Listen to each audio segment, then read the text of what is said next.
Good evening to all and welcome to the platform of Ace Defense. So चलिए हमने जो अभी तक वी हैव कंप्लीटेड प्रेसिपिटेशन, ठीक है। सो अभी ये जो जैसे ही आपका वीडियो अपलोड होता है ऑन यूट्यूब चैनल, ठीक है, please go through the videos, make good notes out of it and use wisely. अच्छे से आप इसको अच्छे से मतलब यूटिलाइज कीजिए इस नॉलेज को। एंड आई एंड प्लीज अगर किसी को भी कोई भी डाउट आ रहा है, anything else that you have in your mind, then do let us know there ना। तो मतलब अगेन वो आपको मैंने जैसे हर क्लास में यही बताता हूँ कि आपको कोई भी डाउट है and if you want anything to improve then we are here. Make sure कि आप हमें अपडेट करें जो भी चीज को लेके and try to be engage, है ना। तो वैसे रहेगा हम सबके लिए। चलिए स्टार्ट करते हैं हम लोग आगे। तो I think we have wait wait wait या so we have I think मैंने आपको कल आपको फॉन्ट्स बता दिए थे, ठीक है। फॉन्ट्स मैंने बेसिक बता दिया था आपको फॉन्ट्स के रिगार्डिंग। सो देखते हैं हम एक बार। ओके, सो कल मैंने cold fronts, warm fronts and stationary fronts के बारे में बता दिया था। मैंने एक बेसिक रिवीजन बता रहा हूँ, फ्रंट्स क्या होते हैं पढ़ लेना एक बार अच्छे से। देखो फ्रंट्स में क्या होता है, जब आपका एयर मास होता है, एयर मास है समझिए, एयर मास क्या होता है, एक जगह पे कोई भी ठंडी एयर या गर्म एयर, तो जो आसपास के एयर है ना उसका भी पूरा सेम कैरेक्टर उसमें आ जाता है।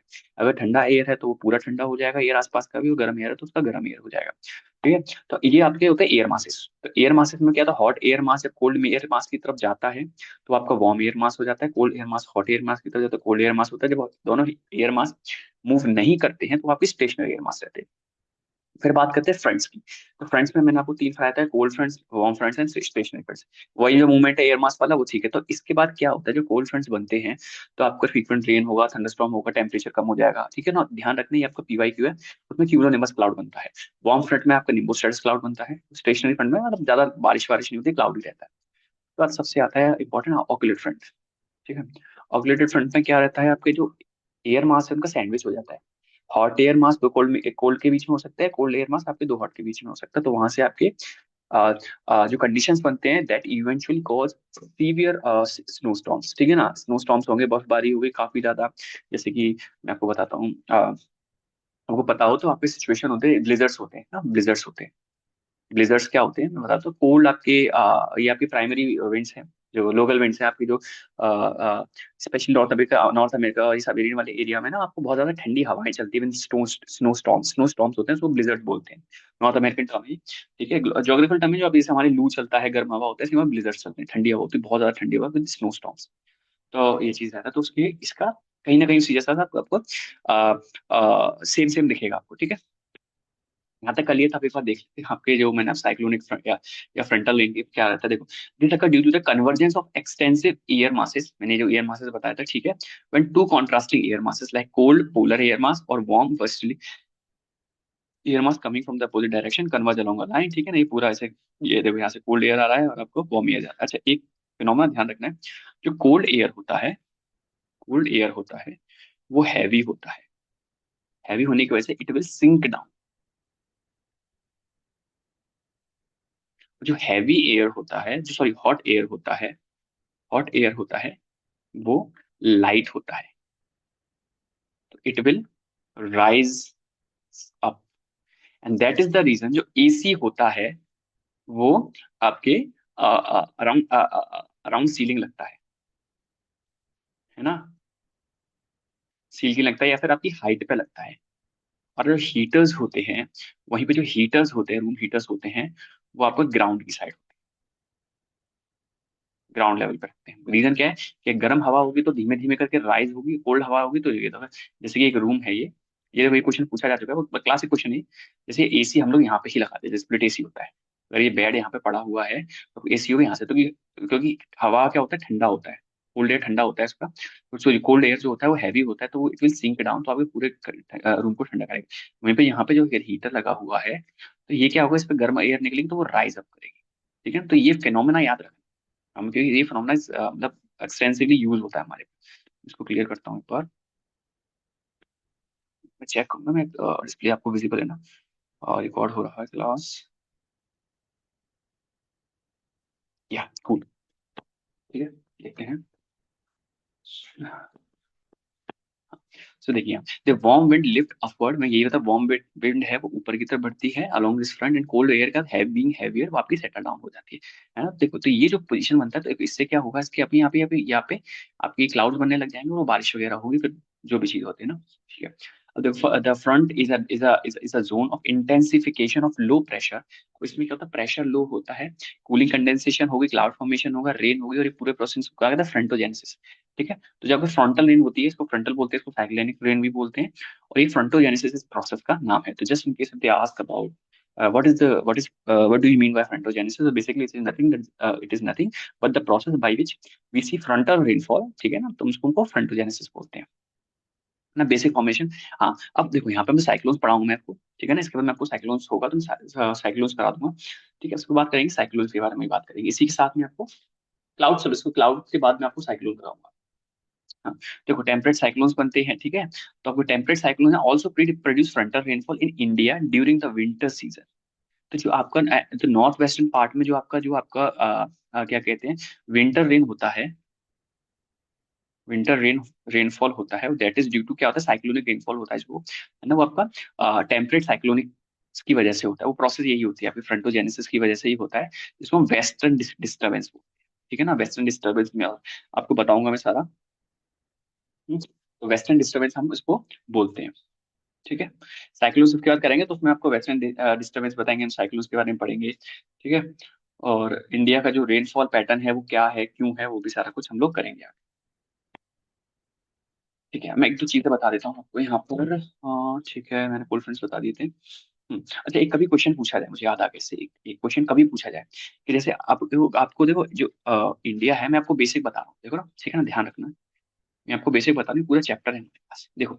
जो ऐसा बोलते हैं कि जो तिब्बतन प्लेट्यू है, ये तिब्बतन प्लेट्यू इमेजिन कर लो, ये तिब्बतन प्लेट्यू है, ये आपका हीट अप हो जाता है ना।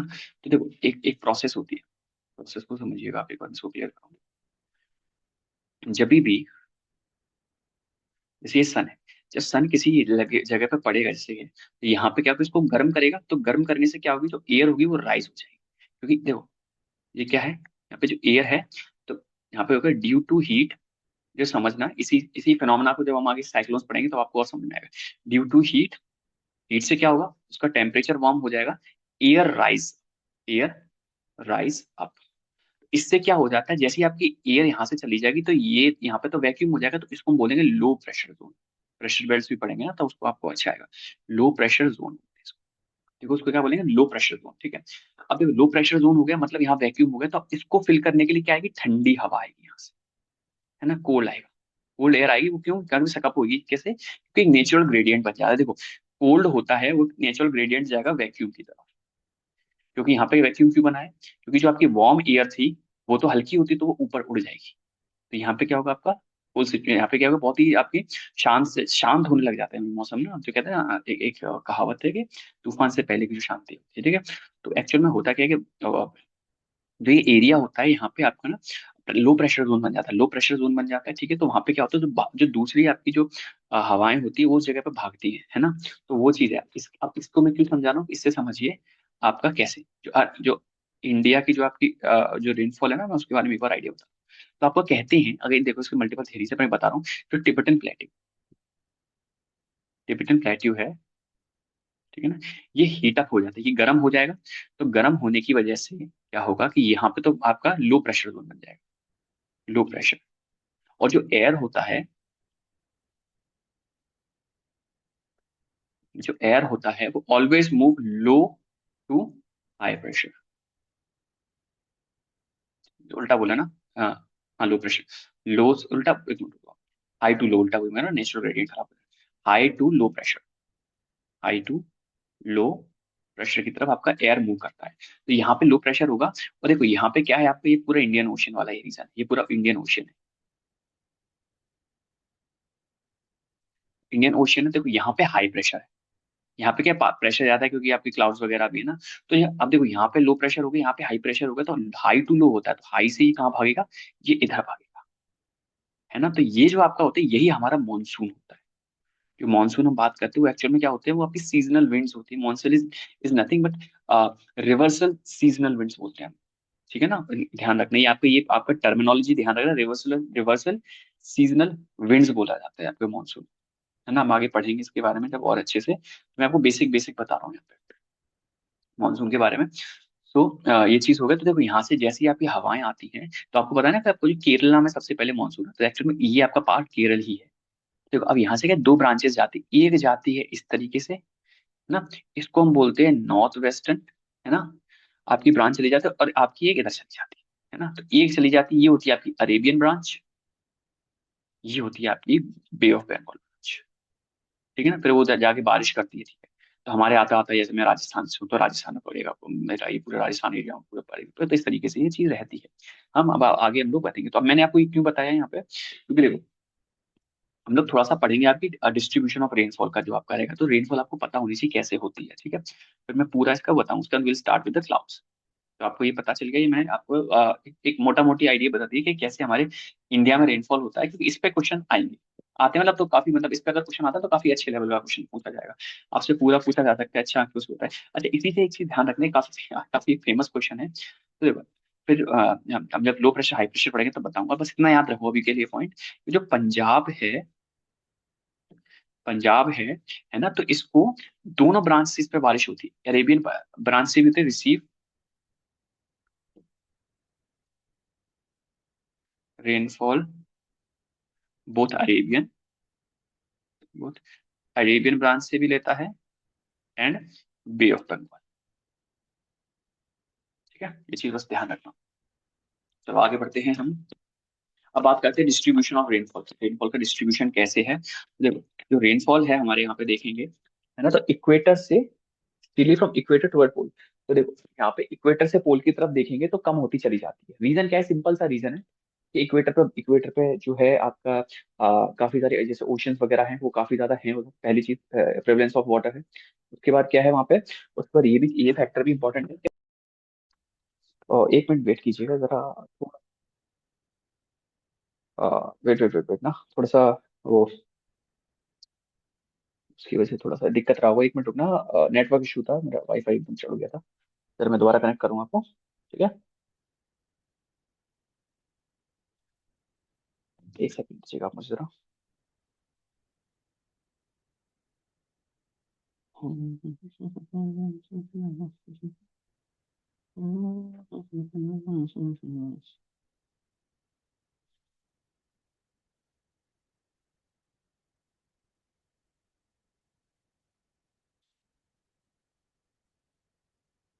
ठीक है, चलिए। हाँ, से यहाँ पे देखते हैं हम, कहाँ पर थे। तो देखिए डिस्ट्रीब्यूशन ऑफ रेनफॉल आपका सिंपल सा ये है कि इक्वेटर पे क्या होता है, आपकी सनलाइट ज्यादा पड़ती है, ओशियन ज्यादा है वहां पे, तो आपका इक्वेटोरियल रीजन पे, इक्वेटोरियल हो गया, ट्रॉपिकल रीजन हो गया, वहाँ पे बारिश काफी ज्यादा पड़ती है, ठीक है ना। अब जैसे जैसे ऊपर जाएंगे तो सनलाइट भी वो स्लैंट में पड़ती है आपकी, क्योंकि आपका जो अर्थ है वो 23.5 डिग्री पे टिल्ट है, तो उसकी वजह से सनराइज होते हैं वो थोड़े स्लैंटेड रहते हैं, तो इतना वो होने की वजह से बारिश कम होती जाएंगे, पोल्स पे कम हो जाती है, ठीक है। अब देखो इक्वेटर रिसीव कॉन्स्टेंट, यहाँ पे देखेंगे equator receive constant year on year, है ना, ईयर राउंड आपका रेनफॉल है। इक्वेटर पे हमेशा बारिश होती रहती है, ठीक है। कोस्टल रीजन होते हैं receive more rainfall than inland region. क्यों रीजन है कि भैया आपको पता है कोस्टल पे क्या होता है, आपकी बारिश वो आपके समुद्री बगल से है, तो जो क्लाउड फॉर्मेशन इजी हो जाता है, वो आगे जाके आपका प्रेसिपिटेशन कर देता है। फिर हम बात करते हैं, ये वाला इंपॉर्टेंट पॉइंट है, इसको अच्छे से मार्क रखना। कि पहला चीज है कि between 35 degree and 40 degree north and south eastern coast पे ज्यादा आपकी रेनफॉल होती है, ठीक है, ड्यू टू ईस्टर्ली विंड्स। मैं आपको अभी विंड्स पढ़ाऊंगा, ठीक है। तो ईस्टर्ली विंड्स होती है उनकी वजह से। वहीं पे अगर फल talk about the 45 to 65 degree north and south में, वहां पे वेस्टर्ली विंड होने की वजह से रेनफॉल आपके ज्यादा रहेगी, ठीक है ना। अब है ना, तो यहाँ पे क्या है, east due to easterly and decreasing toward westward, है ना। तो आप वेस्टवर्ड जैसे जैसे जाएंगे तो वहां पे कम होता जाएगा, और जैसे आप 45 to 65 degree north and south पे जाएंगे, नॉर्थ एंड साउथ का मतलब क्या है कि आपका जैसे कि ये अर्थ है, ठीक है ना। तो जैसे कि ये है, तो ये 45 डिग्री हो गया, एग्जाम्पल से बता रहा हूँ, नॉर्थ, और ये आपका हो गया 45 डिग्री साउथ, ठीक है। तो यहाँ पे यही भी चीज बात कर रहा है कि नॉर्थ एंड साउथ पे देखा जाए, यहाँ पे वेस्टर्ली विंड्स है वो आपके रेनफॉल लेके आती हैं वेस्टर्न कॉन्टिनेंटल मार्जिन पर, एंड आपकी ईस्ट साइड आपका आपके कम होती चली जाती है। एक सिंपल से एग्जाम्पल से समझ लीजिए, जैसे मैंने यहाँ पे अपने इंडिया इंडिया का मैप बना देता हूँ। तो गेट एन आइडिया कि मैं ये वाला पॉइंट अच्छे से समझना, इंपॉर्टेंट ये बात है, ठीक है ना। इसके बाद में I'll do one thing, I'll start with the जो आपका रेनफॉल प्रेसिपिटेट जो सॉरी विंड्स और ये सारी चीजें ना, तो मैं इसमें वो चीज कवर करा दूंगा, तो आपको थोड़ा और अच्छे से समझ में आ जाएगा। तो देखिए कहाँ गया।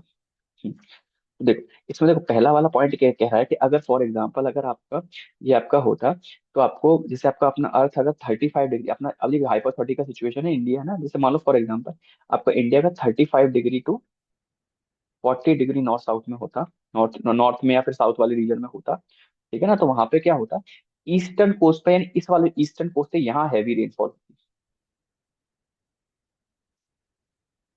और यहाँ जाते हुए कम हो जाती है रेनफॉल।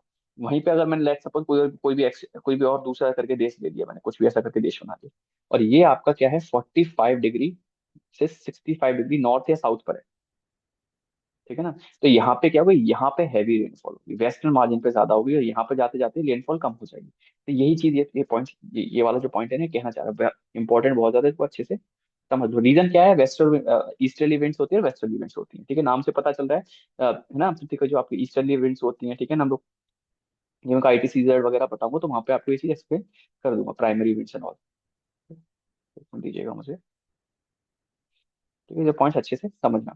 इसके बाद कहते हैं रेनफॉल रीजन, तो रेनफॉल रीजन आपको देखेंगे तो आपको हैवी रेनफॉल आपका जो जब 200 सेंटीमीटर से ज्यादा बारिश होती है, ये सारा इक्वेटोरियल और थोड़ा सा कोस्टल और ट्रॉपिकल रीजन में भी आपको दिखेगा। उसके बाद मॉडरेट होता है आपका इतना, इतने से जो एनुअली का मतलब पूरे साल होता है, और coastal region warm temperate zone पे रहेगा। इनएडुकेट रेनफॉल आपके 50 से इतना होता है, और आपकी लो रेनफॉल होती है आपके ये रेन शेडो जोन होते हैं western part of the continent tropical region में आपको दिखेगा, ठीक है। और ऐसे ही आपको कभी पूछा जाए डेजर्ट की ना, क्योंकि एक बार पूछा गया कि डेजर्ट का मतलब क्या होता है, कोल्ड डेजर्ट तो हॉट डेजर्ट, तो देखो desert basically is a place जहाँ पे 25 सेंटीमीटर से कम एनुअली पानी पड़ता हो, एनुअली प्रेसिपिटेशन हो, बारिश बोलना गलत होगा, प्रेसिपिटेशन इज करेक्ट हो, तो प्रेसिपिटेशन इसकी स्नो की फॉर्म में भी होता है एनुअली, है ना, आपका प्रेसिपिटेशन होता है, ठीक है ना। तो अगर एनुअली 25 सेंटीमीटर से कम हो रहा है, तो इट इज कंसिडर्ड एज आपका एज अ डेजर्ट।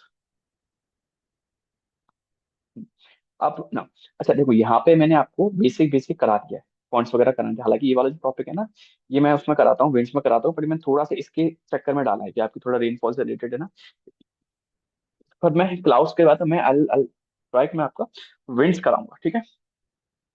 देखिए विंड्स है, उसके बाद साइक्लोन है, हम लोग ये कर लेंगे। एक सेकंड दीजिएगा मुझे, चलिए आगे बढ़ते हैं।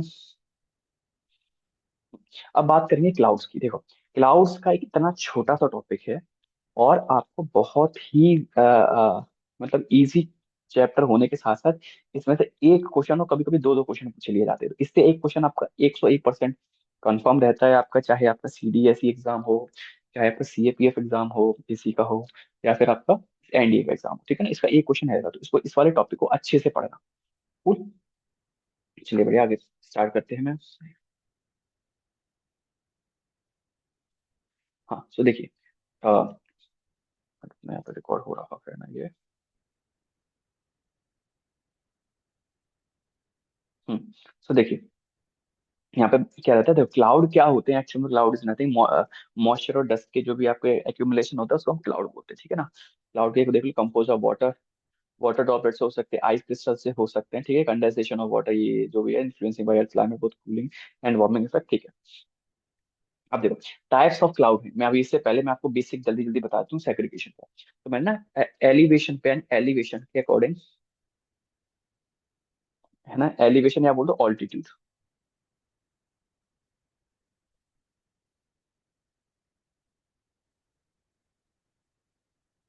एलिवेशन या ऑल्टीट्यूड पर क्लाउड्स को हमने सेग्रेगेट किया। देखो पहले टाइप का होता है आपका साइरस, ठीक है, फिर होता है आपका, फोर टाइप्स हैं, ठीक है, फोर तीन टाइप्स है वैसे, टोटल हम पढ़ेंगे आगे। तीन टाइप होते हैं एलिवेशन के अकॉर्डिंग, थ्री टाइप्स, ठीक है। दूसरा होता है आपका ऑल्टो, और थर्ड होता है आपका क्या बोलते हैं, साइरस हो गया, ऑल्टो हो गया, and the third one is strata.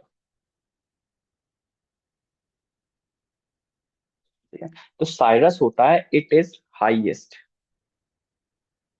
ना, हाईएस्ट इन एल्टीट्यूड, यानी हाइट में सबसे ज्यादा आपको ये मिलेगा, विच इज अराउंड कितना होता है, 8 to 12 किलोमीटर के, 8 किलोमीटर टू 12 किलोमीटर को आपको इजीली आपका मिल जाएगा साइरस में। ये आपका मिड ऑल्टीट्यूड होता है, मिड ऑल्टीट्यूड होता है, ठीक है ना।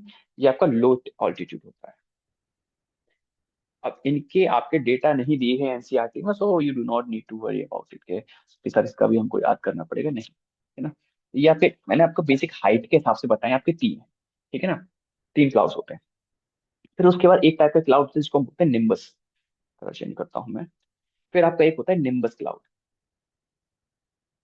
जो निम्बस क्लाउड होता है, ठीक है, निम्बस का ध्यान रखना है क्या, कि ये आपका क्या कहते हैं, ये आपका वाटरी होता है, वाटर वाटर क्लाउड होता है, वाटरी क्लाउड होता है, मतलब ये क्या है, आपका प्रेसिपिटेशन करेगा, बारिश करेगा, है ना, PRECI,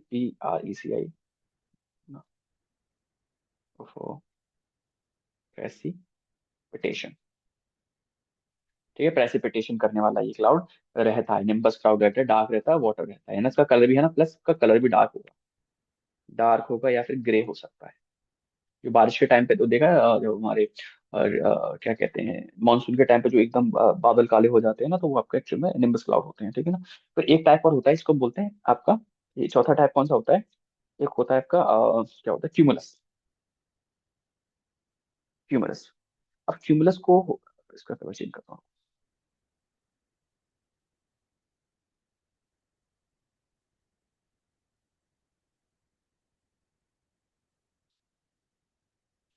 इसको बोलते हैं क्यूमुलस, क्यूमुलस। तो क्यूमुलस होता है, इसकी भी हाइट अराउंड होती है 4 किलोमीटर टू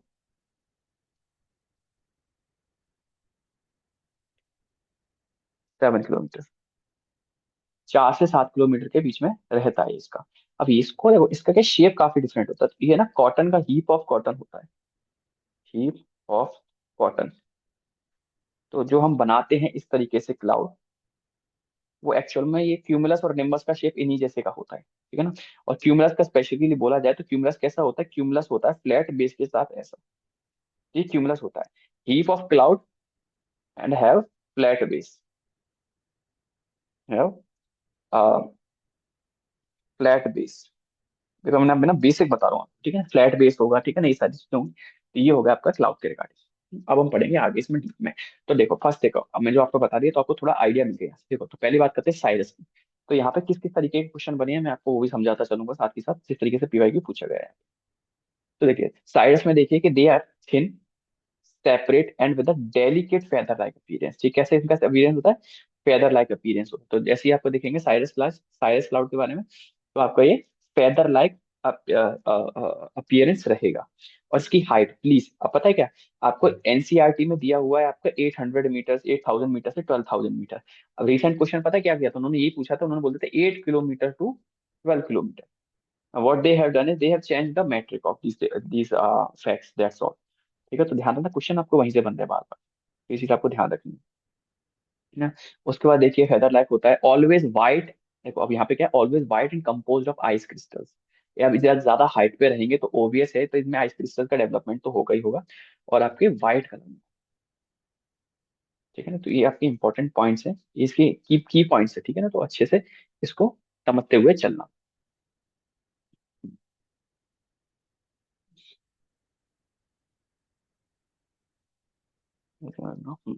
इसके बाद बात करते हैं हम निम्बस क्लाउड। अब निम्बस के बारे में देखते हैं हम। तो निम्बस का डायरेक्ट आपको एक चीज ध्यान रखनी है कि ये पहली बात तो शेपलेस होते हैं, ठीक है ना, ये कैसे होते हैं, शेपलेस।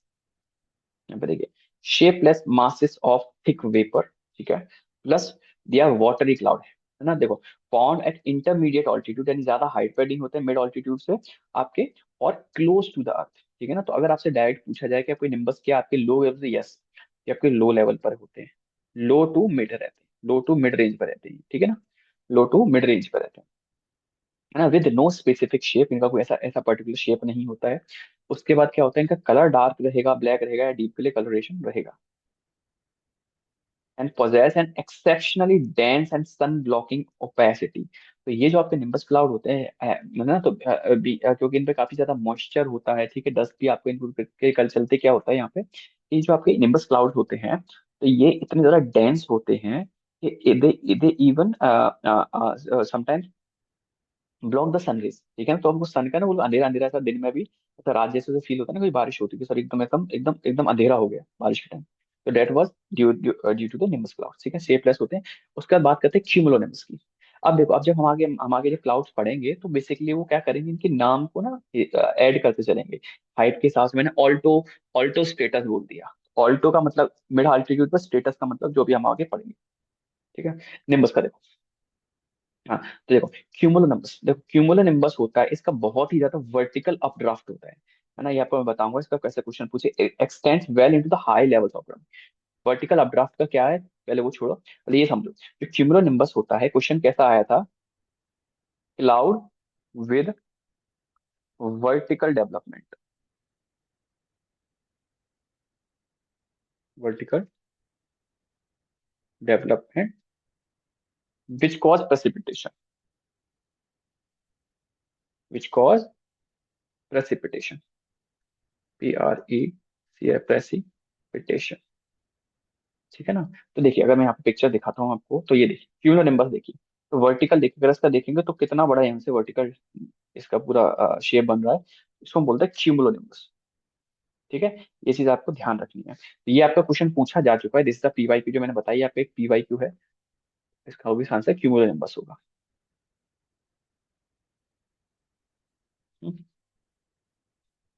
हम्म, तो देखो कहाँ गया, विद हाई लेवल ऑफ ये चीज। अच्छा, क्यूमुलोनिम्बस का ही, इसी का क्यूमुलोनिम्बस का दूसरा नाम भी है। क्यूमुलोनिम्बस को और क्या बोलते हैं, मैं इसका कलर चेंज करता हूँ, इसको यहाँ पे क्यूमुलोनिम्बस को ही क्या बोला जाता है, क्यू म्यू लो बस को ही बोला जाता है क्या, cumulus congestus cloud, CUMULUS, cumulus congestus cloud. Cumulus congestus cloud भी इसको बोला जाता है, और ये भी आपका एक PYQ है, ठीक है ना। पूछा जाएगा कि क्यूमुलस कंजेस्टस कंजेस्टस क्लाउड बोला गया था एक्चुअल में, उसमें क्वेश्चन में कंजेस्टस क्लाउड का क्यूमुलस लगा दे तो हो जाता। तो कंजेस्टस क्लाउड के रिगार्डिंग ध्यान रखना, क्यूमुलोनिम्बस ही को ही कंजेस्टस क्लाउड भी बोला जाता है। तो कंजेस्टस क्यों बोला था, काफी डेंस होता है, ठीक है। अब बात करते हैं स्ट्रेटस का। तो स्ट्रेटस जो वर्ड है था, उसका मतलब ही होता है क्या, लेयर। स्ट्रेटस का मतलब क्या होता है आपका, लेयर, ठीक है ना। तो ये चीज रखनी है पहले ध्यान से। देखिए स्ट्रेटस क्लाउड के बारे में पढ़ते हैं थोड़ा सा। पहले यहाँ पे देखो, एक्सटेंसिव लेयर आ गया। देखिए एक्सटेंसिव, तो एक्सटेंसिव लेयर है and envelop significant section of the society है, significant section of the sky, and generally form due to the loss of heat, very very important. या तो आपका लॉस ऑफ हीट की वजह से होता है, या mixing of air masses. Air masses क्या है, मैंने आपको बताया, डिफरेंट टेम्परेचर के अलग अलग एयर मासेस बनते हैं, तो उनकी वजह से भी आपकी फॉर्म होता है, तो आपके लेयरिंग फॉर्म हो जाती है, ठीक है ना। लेयरिंग फॉर्म हो जाती है, तो आपको उसको उस वैसे टाइप टाइप की क्लाउड को स्टेटस बोलते हैं। यहाँ पे देखिए, ये देखो लग रहा है लेयरिंग, देखो यहाँ पे लेयरिंग सी बन रही है, ये देखो, है ना, क्यूमुलस हो रहा है। तो देखो, अब हम जब देखेंगे, तो यहाँ पे, तो क्या कहते हैं, अब इनके अलग अलग कॉम्बिनेशन कॉम्बिनेशन के, इनके नाम के कॉम्बिनेशन से क्लाउड बना है। जैसे देखो, साइरस स्ट्रेटस। तो साइरस का मतलब हाइट पर, स्टेटस मतलब लेयर। तो देखो हाइट पर क्या है, ये हाई है और लेयर्ड है, उसको साइरो स्टेटस बोला गया। साइरो क्यूमुलस यानी हाइट पर क्यूमुलस, यानी एकदम कॉटन जैसे बन रहे हैं, कॉटन जैसे बन रहे हैं ना, तो उसको हम साइरो क्यूमुलस होता है। और एक खाली साइरस होता है ना, जो हाइट पर है। फिर ऑल्टो स्टेटस, ऑल्टो मतलब मिड ऑल्टीट्यूड पर, स्टेटस मतलब लेयर। तो देखो ऑल्टो यानी मिड ऑल्टीट्यूड, और ये लेयर है, ऊपर एक लेयर है। ऑल्टो क्यूमुलस, फिर वही चीज, ऑल्टो यानी मिड हाइट पर, आपका क्यूमुलस यानी आपका इस तरीके से ये कॉटन जैसा बना हुआ है, ठीक है। उसके बाद बात करते हैं स्ट्रेटस, ठीक है ना। स्ट्रेटस आपको वही लेयर्ड है ना, स्ट्रेटो क्यूमुलस यानी वही लेयर्ड प्लस क्यूमुलस ना ही। तो देखो लेयर बन रही है यहाँ पे, फिर होता है क्यूमुलस। अब देखो यहाँ पे बात करते हैं रेन बियरिंग क्लाउड की। तो रेन बियरिंग क्लाउड आप देखेंगे जिसमें ही इसमें निम्बो लग जाएगा, वो आपका रेन बियरिंग क्लाउड बन जाएगा, क्यूमुलोनिम्बस। तो देखो निम्बो यानी आपका रेन बेयरिंग, स्ट्रेटस मतलब लेयर, तो आप देखें लेयर लग रही है यहाँ पे, एक लेयर एक लेयर एक लेयर, ये तो आप निम्बो। फिर आपका क्यूमुलोनिम्बस, तो आपका ये है कि आप एकदम हीप ऑफ कॉटन बनता है, बहुत ज्यादा विशाल का ये आपके होते हैं, और ये आपके क्यूमुलोनिम्बस बोलते हैं, ठीक है। ये मैंने आपको इसका बेसिक आपका दे दिया। अब देखिए क्यूमुलस आपका यहाँ पे दिया हुआ है 4000 से आपका कॉटन वूल लाइक होता है and it is a flat base. Please ये दोनों टर्मिनोलॉजी याद रखना, वेरी वेरी इंपॉर्टेंट क्वेश्चन पूछे गए हैं इस पर, ठीक है। ये आपको जनरली 4000 से 7000 मीटर पे ये रहता है। अब देखो हाई क्लाउड में इसमें देख लीजिए, मिड क्लाउड में आपका स्ट्रेटो ऑल्टो, ऑल्टो से आपको जैसे और आपको ये दिया हुआ क्लाउड में, cloud with extensively vertical development cumulus and cumulonimbus, very very important. मतलब ये भी वेरी इंपॉर्टेंट है ये बहुत बार पूछा गया घुमा घुमा के क्वेश्चन, ठीक है। Thick low form cool down short circuit reflection, ठीक है, इतना कुछ नहीं है। टाइप्स ऑफ क्लाउड ये हो गया। देखो high thin formation in addition to transmitting in solar rays, it also related the ongoing infrared in the age limits reflect back downwards warming the earth surface। तो इसमें बस यही चीज है कि आपके आपने एक चीज, एक सिंपल सा आपको एक कॉन्सेप्ट बताता हूँ। ये लाइन क्या कह रही है कि आपको बता दो कि जैसे ज्यादा ज्यादा बादल होंगे तो आपकी अर्थ के गर्म हो अर्थ का जो टेम्परेचर वो बढ़ जाता है, उनको गर्मी लगती है। रीजन क्या है कि सोलर से इंसोलेशन, सोलर से जो रेज है अगर क्लियर स्काई तो वो रिफ्लेक्ट कर जाएंगे, रिफ्लेक्ट बाय वापस में स्पेस में चले जाएंगे। बट क्लाउड्स क्या करते हैं उसको ब्लॉक कर लेते हैं, है ना। तो जो अर्थ से जो इंसोलेशन, वो सॉरी सन से जो इंसोलेशन आ रहा है वो बेसिकली अर्थ में रहने रुकने लग जाता है, जिससे टेम्परेचर थोड़ा लगता है, गर्मी लगता है। तो वो उसका एक बस ये चीज मैं ये चीज बताना चाह रहा हूँ। उस पर एक इंपॉर्टेंट क्लाउड मैं आपको बताऊंगा, नॉक्टिलेंट क्लाउड। ये मैंने आपको अर्थ के एटमॉस्फेरिक लेयर में बताया था, मीजोस्फेयर में फॉर्म होते हैं, ठीक है। पहले देखो लेंटिकुलर क्लाउड्स क्या होते हैं। ये आपके वेवी एयर फ्लो से बनते हैं, ठीक है ना। देखो ये इतना इंपॉर्टेंट नहीं है, ये इतना इंपॉर्टेंट नहीं है। इसको तुम चाहो तो इसको छोड़ दो, है ना। पोलर स्ट्रेटोस्फेरिक क्लाउड है, ठीक है, ये पोलर रीजन में बनते हैं, बस इतना ये है, ठीक है। ये बहुत ज्यादा हायर ऑल्टीट्यूड पर बनेंगे। और एक क्रिस्टल है ना, और कंपोजिट में आइस क्रिस्टल, क्योंकि बस आपको ध्यान रखना नाम से पता चल रहा है कि आपका पोलर स्ट्रेटोस्फेरिक का मतलब क्या है कि पोलर रीजन में मिलेगा, पोलर रीजन में स्ट्रेटोस्फेयर पे जाते हैं हाइट पे काफी ज्यादा रहेगा। और आपका मदर पर्ल भी अपीयरेंस बोला जाता है, बस ये मदर ऑफ पर्ल इनका अपीयरेंस के नाम से इनको जाना जाता है। बस ये दो तीन पॉइंट रखना। उसके बाद कहते हैं नॉक्टिलेंट क्लाउड। नॉक्टिलेंट क्लाउड के बारे में एक दो बार पूछा गया है, मतलब ज्यादा टाइम नहीं पूछा गया है, पर एक दो बार नॉक्टिलेंट क्लाउड के बारे में पूछा गया है। तो नॉक्टिलेंट क्लाउड को बोलते हैं नाइट शाइनिंग क्लाउड। तो अमेरिका का आपको याद हो मैंने आज क्लियर बताया था, तो बताया था कि जो वाटर वेपर होता है वो आपके 80-90 किलोमीटर, सॉरी एक लिमिटेड 32 किलोमीटर के अराउंड, जितना मुझे याद है वहां तक रहता है। बट कभी कभी क्या होता है कि वो वाटर वेपर एस्केप कर जाता है और आपको मीजोस्फेयर तक पहुंच जाता है। तो मीजोस्फेयर आपके 80-90 किलोमीटर वाली जो है यहाँ तक पहुंच जाता है ना। तो यहाँ पे जब वाटर क्रिस्टल्स वो जो उतने हाइट पे होने के आइस क्रिस्टल्स को फॉर्म करते हैं तो वो क्लाउड फॉर्मेशन कर देता है, क्योंकि बहुत ही थिन होते हैं, ठीक है ना। पर वो शाइनी होते हैं। तो देखो ये आपके क्या होते हैं, इनको बोलते हैं आइस क्रिस्टल, जो इनको बोलते हैं नॉक्टिलेंट क्लाउड्स, ठीक है ना। Visible only night by scattering sunlight. तो आपको ये रात में ही आपको दिखेंगे, ओनली एट नाइट हो गया, और नाइट शाइनिंग क्लाउड बोलते हैं। तो नाइट शाइनिंग क्लाउड से पूछा जा चुका है, तो ये वाइस वर्सा पूछा जा रहा है नॉक्टिलेंट क्लाउड किस जगह होते हैं, है ना, मीजोस्फेयर में होते हैं। इनको और किसके नाम से जाते हैं, नाइट शाइनिंग क्लाउड के नाम से जाना जाता है, ठीक है। तो इस तरीके से इससे क्वेश्चन पूछा गया है, ठीक है जी। तो आई थिंक ये वाला पार्ट हो गया हमारा खत्म क्लाउड का। हम्म, चलिए। या, अब मैं आपके साथ पीपीटी चेंज कर रहा हूँ तो मुझे 1 मिनट का टाइम दीजिएगा।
एक मिनट कर।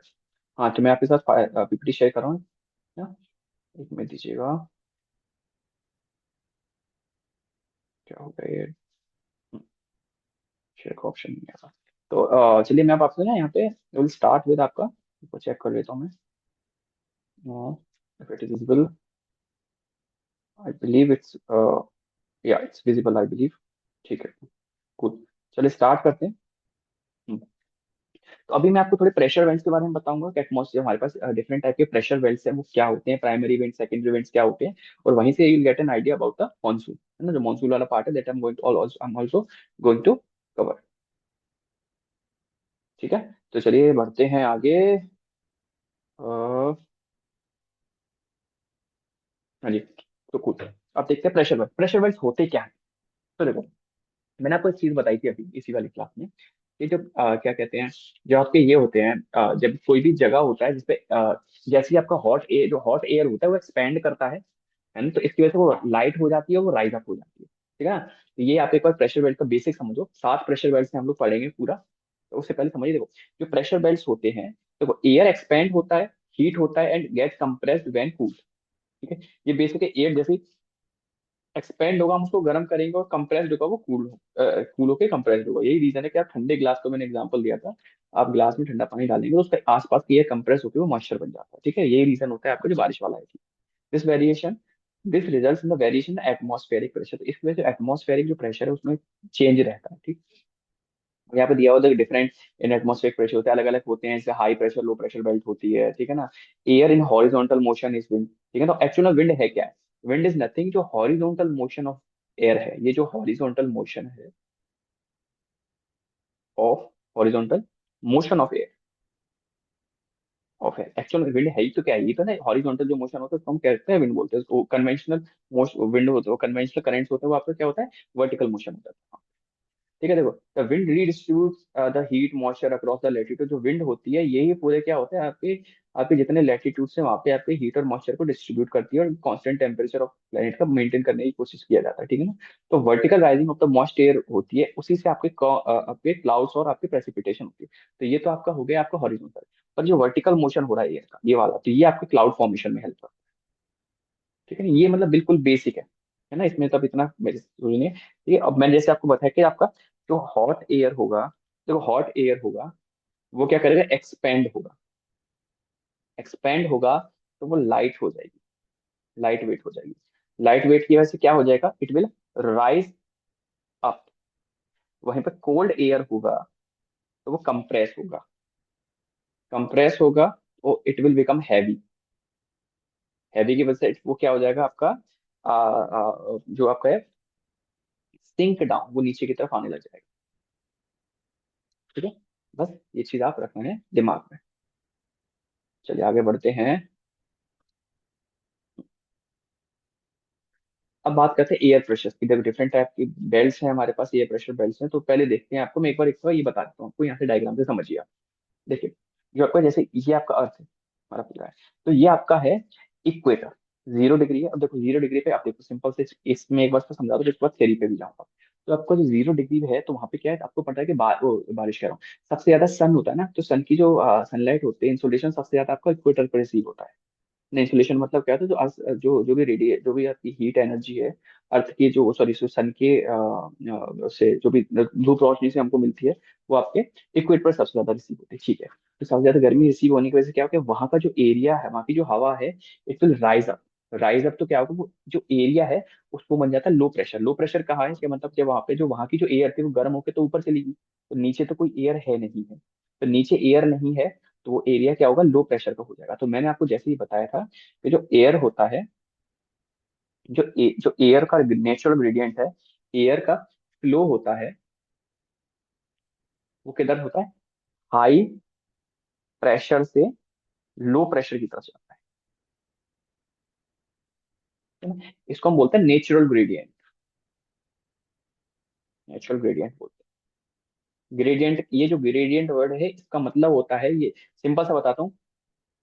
ये आपने बचपन में देखा होगा, यहाँ पे चढ़ के यहाँ पे जो स्लाइड करते थे, तो एक्चुअली क्या ढलान है, ये जो ढलान है इसी को हम ग्रेडियंट बोलते हैं। इतना समझ में आया, चलो देखिए एक बार समझिए यहाँ से। तो देखो यहाँ से क्या हुआ, कि जैसे ही मैंने बोला तो ये वाली जो बेल्ट है, यहाँ पे तो लो, बहुत ज्यादा मतलब लो प्रेशर बन गया। लो प्रेशर मतलब क्या, मतलब यहाँ पे जगह नहीं है, तो इसको भरने के लिए साइड वाली एयर आएगी, तो यहाँ की जो एयर है ना वो यहाँ भागती है इक्वेटर की तरफ। ठीक है ना। तो ये आपकी है ना, तो है ना, तो यहाँ से आपका क्या होगा, यहाँ पे देखेंगे कि आपकी ये जो हाई, ये जो एयर है आपकी यहाँ पे आएगी, तो ये इसको बोलते हैं हम लो प्रेशर जोन। और यहाँ पे क्या आती है, ईस्ट ट्रीज आती है ना। तो इस वाले जो एरिया होते हैं, जो ईस्ट ट्रीज वेस्ट ट्रीज पड़े, तो यहाँ पे आपकी ईस्ट ट्रीज विंड आती है, यानी ये जो विंड है इनको ईस्ट ट्रीज बोल देते हैं। ठीक है। अब देखो, अब देख फिर क्या होगा, फिर आपके 30 डिग्री नॉर्थ पे, अब देखो 30 डिग्री नॉर्थ पे आएंगे, है ना। फिर अच्छा एक चीज और, आप बोलेंगे सर, क्या ये जो एयर है इसको तो डायरेक्ट ऐसा वर्टिकल नहीं जाना चाहिए था, ये ऐसे स्लैंट क्यों जा रही है। स्लैंट क्यों, क्योंकि अर्थ का खुद का भी एक रोटेशन है ना। तो अर्थ के जो, अच्छा, अर्थ का जो रोटेशन होता है, वो तो force generate due to earth rotation. Earth के रोटेशन की वजह से जो फोर्स जनरेट होती है, we call him Coriolis force. ठीक है ना। उसको हम कोरियोलिसिस फोर्स बोलते हैं। ठीक है ना। तो यहाँ पे यही चीज होता है कि अर्थ की भी रोटेट कर रही है, तो वो क्या करते हैं, वो ऐसे जाने की जो चाहिए थे वो क्या होता है, वो ऐसे ना जाके वो एकदम ऐसे होने लग जाती है, ऐसे ऐसे ऐसे होने लग जाती है अर्थ के रोटेशन। अर्थ ऐसे घूम रहा है तो उसको इस तरीके पे करते हैं। ठीक है ना? तो इसको हम कोरियोलिसिस फोर्स बोलते हैं। है ना। तो यहाँ पे ये चीज है कि देखो, यहाँ पे क्या होगा, इस तरीके से होगा, हाँ ये, और यहाँ पे आपका इस तरीके से आ रहा है। अब फर्क क्या है कि जो जो कोरियोलिसिस फोर्स होती है, ये जो आपको रोटेट करती है, तो आपको जो नॉर्थ हेमिस्फीयर है और साउथ हेमिस्फीयर में, इसमें इसमें डायरेक्शन चेंज होती है। तो नॉर्दर्न हेमिस्फीयर में आपका क्या कहते हैं, जो आपका जो वो रहता है, वो मोशन रहता है, मोशन ऑफ विंड हो जाता है, वो आपका कैसा हो जाता है, आपका क्लॉकवाइज डायरेक्शन में। ये क्लॉकवाइज में रोटेट करती है, और ये आपका एंटी क्लॉकवाइज में जाता है। अभी देखेंगे कैसे। ठीक है। इस वाले में देखिए कि यहाँ पे देखो, यहाँ पे किस तरीके से जा रहा है, यहाँ पे जो है ये इस तरीके से मूव कर रही है, देखो ये विंड किसे इधर जा रही है, इधर जा रही है। और अगर है ना, मैंने उल्टा बोल दिया, उल्टा बोल दिया, मैं कह रहा हूँ ना, ये हमेशा इसी में कंफ्यूज जाता हूँ। जो आपकी नदर्न हेमिस्फीयर में होगा वो एंटी क्लॉकवाइज रहेगी, और सदर्न में आपकी क्या रहेगी, क्लॉकवाइज रहेगी। एक बार इस पे डायरेक्ट, अच्छा मैं अच्छे से समझाऊंगा, दिक्कत नहीं है, अभी आप समझ लो, फिर हम इसको दोबारा करेंगे कल की क्लास में। तो देखिए, ये आपका है सदर्न हेमिस्फीयर, यानी जो आपका सामने, ये आपका साउथ है, ये सदर्न हेमिस्फीयर, ये नॉर्दर्न नॉर्दर्न हेमिस्फीयर है। तो आप देखेंगे यहाँ पे, यहाँ पे जो आपकी, यहाँ पे जो आपकी जो विंड है, वो जानी ऐसी चीज है, बट वो किस किस में जा रही है, क्लॉकवाइज डायरेक्शन में। और यहाँ पे ये किस तरीके जा रही है, एंटी क्लॉकवाइज। ठीक है ना। तो बस ये जो मूवमेंट है, तो ये क्या है, सर्कल बनाने लग गया, जैसे अब ये है ना, इस तरीके से यहाँ पे ऐसे मूवमेंट करोगे, जैसे सेल्स बनने लग जाएंगे ना, यहाँ पे किस तरीके से, इस तरीके से सर्कल बन जाएगा। ठीक है ना। तो ये जो आपके गोल गोल मूवमेंट होता है ना, इसके बारे में हम पढ़ेंगे।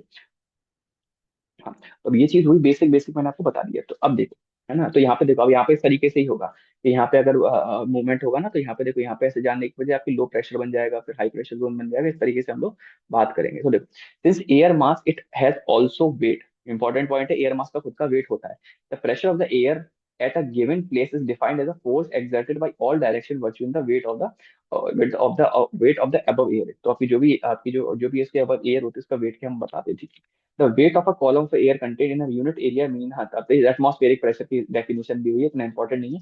बस ये ध्यान रखा, एटमॉस्फेरिक नापते किसे, बैरोमीटर से नापते हैं, और उसका यूनिट होता है ये, है ना, मिलीबार। ये इंपॉर्टेंट है, ये पूछे गए हैं, अलग ही कॉमन से कर देखो। 1 मिलीग्राम का मतलब क्या है, is equal to the force of 1 gram on a 1 square centimetre. Very important, क्या रखना है, 1 स्क्वायर सेंटीमीटर का रहता है। यानी pressure of 1000 millibar is equal to the weight of 1 kg per square metre. ठीक है, इंपॉर्टेंट है ये, सीधा आपका स्टेटमेंट पूछा जा सकता है इससे। हम प्रेशर वाइज से देखेंगे। आप देखो, द स्पेस, देखो यहाँ पे देखना, यहाँ पे हमारे सेल्स बन जाएंगे, देखो जैसे हम बताते हैं मूवमेंट हो रहा है यहाँ पे, ये आपको किधर जा रहा है, ये आपको इधर जा रहा है, इस तरीके से हम लोग अलग अलग तरीके से पढ़ेंगे, तब देखेंगे इसके बारे में। ठीक है। अभी काम करते हैं, एक बार मैं ये आपको ये वाला बता देता हूँ, फिर अगर हम बात करते हैं आइसोबार्स होती है। आइसोबार्स क्या होते हैं आपके, आइसोबार्स आपके प्रेशर बनाते बताते हैं। तो हमने क्या किया, अर्थ के ऊपर ना अलग अलग जगह पे जब साइंटिस्ट स्टडी किए, तो अलग अलग जगह आइसोबार्स बनाए। इस जगह अलग प्रेशर है, तो हमने उसको डिफाइन कर दिया आइसोबार। तो the spacing of isobars expressing the rate and direction of pressure changes, and इसको हम प्रेशर प्रेशर ग्रेडियंट बोलते हैं। They are distinctly identifiable zones of homogeneous horizontal pressure regime वो प्रेशर बेल्ट बोलते हैं। इन्होंने क्या किया, जब से अभी जो भी आपके साइंटिस्ट, उन्होंने ये जो एरिया लोकेशन की, उन्होंने बोला कि 30 डिग्री पे हम देखते हैं कि जो आपकी जो आपकी जो प्रेशर ग्रेडियंट वो एक तरीके से बिहेव कर रहे हैं। तब फिर उन्होंने बोला अच्छा एक काम करते हैं, उसको हम सब tropical zone, high horse latitude बोल देते हैं, है ना, ग्रामीण लैटिट्यूड बोल देते हैं, सब पोलर रीजन बोल देते हैं, इक्वेटोरियल डोल्टन बोल देते हैं, ITCZ बोल देते हैं। ये अलग अलग नाम दिए गए किसके, प्रेशर बैंड्स के। थोड़ा सा कॉम्प्लिकेट हो गया होगा मुझे पता है। तो आप लोग, आज मैं क्लास यहीं पे खत्म करूंगा, ठीक है। तो आई विल ट्राई, जो नेक्स्ट में ना उसको हम और अच्छे से ये वाला जो पर्टिकुलर टॉपिक इसको will try to cover it, ठीक है। तो इसमें से क्वेश्चन आते हैं, इसको समझना थोड़ा सा वैसा है, तो एक बार समझ लोगे तो आपको बल्ले बल्ले हो जाएंगे। ठीक है, मिलते हैं हम लोग नेक्स्ट क्लास में, तब तक के लिए, ठीक है, बाय।